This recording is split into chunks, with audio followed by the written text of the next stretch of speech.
परमेश्वर के धन्य नाम की महिमा हो। प्रभात मनन के सत्र 1186 में आप सभी का स्वागत करता हूं। आइए आज का मनन के लिए हम पढ़ते हैं दूसरा थिस्सलुनीके अध्याय 2 पद 7। क्योंकि अधर्म का भेद अब भी कार्य करता जाता है, पर अभी एक रोकने वाला है, और जब तक वह दूर ना हो जाए वह रोके रहेगा। छठी आयत से हम कल मनन किए थे कि मसीह विरोधी प्रकट होने से अभी रोकने वाली वस्तु संसार में प्रभु की कलीसिया की मौजूदगी है। मसीह विरोधी के प्रकट होने का समय तब आएगा जब कलीसिया संसार से हट जाएगी। कल हम मनन को समाप्त किए थे एक सवाल के साथ। सवाल यह था कि यदि मसीह विरोधी को रोकने वाली कलीसिया की मौजूदगी है तो 7वीं पद में उसे एक रोकने वाला क्यों कहा गया है। मैं स्वयं आपसे ये कहा था कि 7वीं आयत एक व्यक्ति की ओर इशारा कर रही है। बिल्कुल, हमें इन दोनों पदों को वैसे ही समझनी चाहिए। छठी पद एक वस्तु की ओर और 7वीं पद एक व्यक्ति की ओर इशारा करती है, परंतु दोनों बातें एक सिक्के की दो पहलू के समान ही है। हमें दोनों को अलग अलग करके नहीं समझने चाहिए, परंतु दोनों को एक ही बात के दो पहलू के रूप में समझने चाहिए। अगर ऐसी बात है तो वो व्यक्ति कौन है जो मसीह विरोधी को प्रकट होने से वर्तमान में रोकता है। अर्थात वो दूसरा कोई नहीं, परमेश्वर का आत्मा है, खुदा का रूह, the Holi spirit of God. जब हमारे प्रभु यीशु मसीह अपने पवित्र प्रेरितों के साथ संसार में था, उन्होंने अपने शागिर्दों से कहा, मैं पिता से विनती करूंगा और वह तुम्हें एक और सहायक देगा कि वो सर्वदा तुम्हारे साथ रहे। अर्थात सत्य का आत्मा, जिसे संसार ग्रहण नहीं कर सकता, क्योंकि वो ना उसे देखता है और ना उसे जानता है। तुम उसे जानते हो क्योंकि वो तुम्हारे साथ रहता है और वो तुम में होगा। यूहन्ना अध्याय 14 पद 16 और 17। प्रभु यीशु मसीह अपना स्वर्गारोहण के समय शिष्यगण को देकर आदेश दिया कि वे जब तक पवित्र आत्मा उन पर नहीं उतरता है और वे परमेश्वर की सामर्थ को प्राप्त नहीं करते हैं, यरूशलेम को नहीं छोड़ना। प्रभु ने आगे उनसे कहा कि पवित्र आत्मा जब उन पर उतर आएंगे, वे सामर्थ्य पाकर यरूशलेम, यहूदिया और दुनिया के हर क्षेत्र में वे प्रभु के गवाह होंगे। प्रेरितों के काम अध्याय 1 पद 4 और 8। पेंतुकोस्त के दिन प्रभु के वादा के अनुसार पवित्र आत्मा उन 120 के ऊपर उतरे जो यरूशलेम में पवित्र आत्मा का इंतजार प्रभु के आदेशानुसार कर रहे थे। प्रेरितों के काम अध्याय 2 पद 1 से 3 तक। तत्पश्चात जितने लोग प्रभु को अपना उद्धारकर्ता एवं प्रभु के रूप में स्वीकार कर रहे हैं, उनको भी पवित्र आत्मा की छाप देकर प्रभु कलीसिया के साथ मिला देता है। प्रेरितों के काम अध्याय 2 की 47, एफेसियों की पत्री अध्याय 1 पद 13 और 14। पवित्र आत्मा आज कलीसिया में विराजमान है, अर्थात उन प्रत्येक विश्वासी के अंदर जो खुदा का बेटा यीशु मसीह में ईमान लाया है, उनके अंदर पवित्र आत्मा विराजमान है। पहला कुरिन्थी अध्याय 3 पद 16।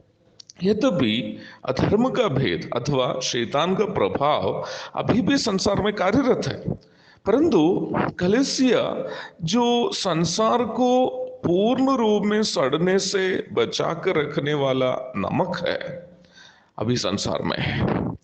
कलीसिया में खुदा का रूह या पवित्र आत्मा आज विराजमान है, इसलिए पाप का पुरुष मसीह विरोधी अभी प्रकट नहीं हो रहा है।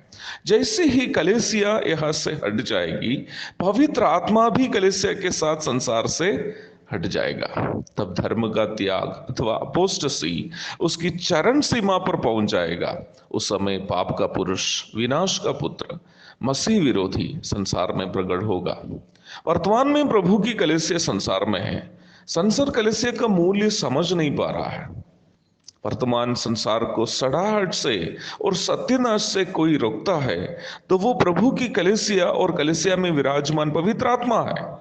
एक बार कलीसिया यहाँ से हट जाएगी और हमें पाप, धार्मिकता और न्याय के विषय में एहसास दिलाने वाला पवित्र आत्मा यहाँ से हट जाएगा तो संसार 7 वर्षों के लिए पूर्णतः शैतान के हाथों में फंस जाएगा।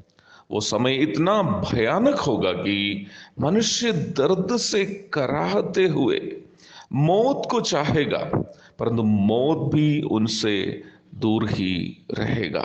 प्रकाशित वाक्य अध्याय 9 पद 5 और 6। मुझे सुनने वाले प्रिय मसीह भाई बहनों, क्या आप अपना कीमत समझ रहे हैं?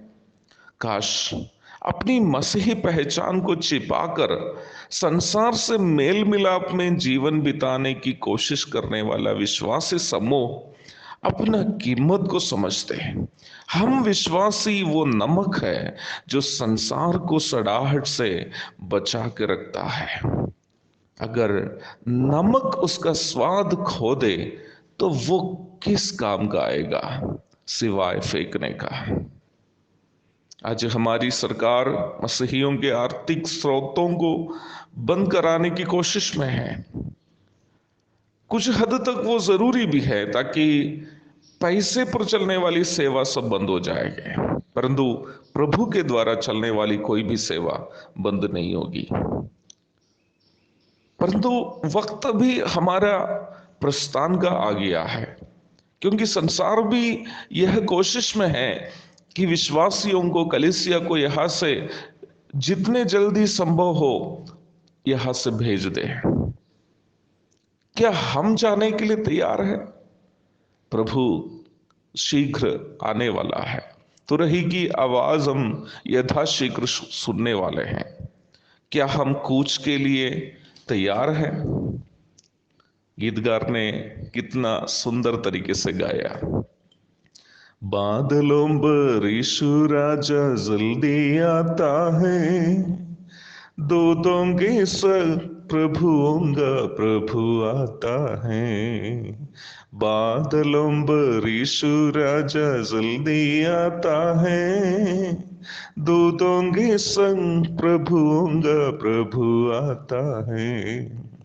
रात अब गुजरी जाती भाइयों, दिन निकलता है तड़का, होता सुबह का सितारा आता है। रात अब गुजरी जाती भाइयों, दिन निकलता है तड़का, होता सुबह का सितारा आता है।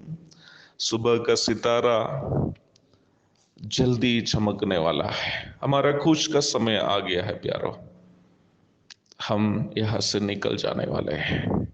प्यारो, जीवन को पवित्र रखेंगे हम, ताकि प्रभु से जिस समय हम मिलेंगे उस समय प्रभु हमें देकर आनंदित हो जाए।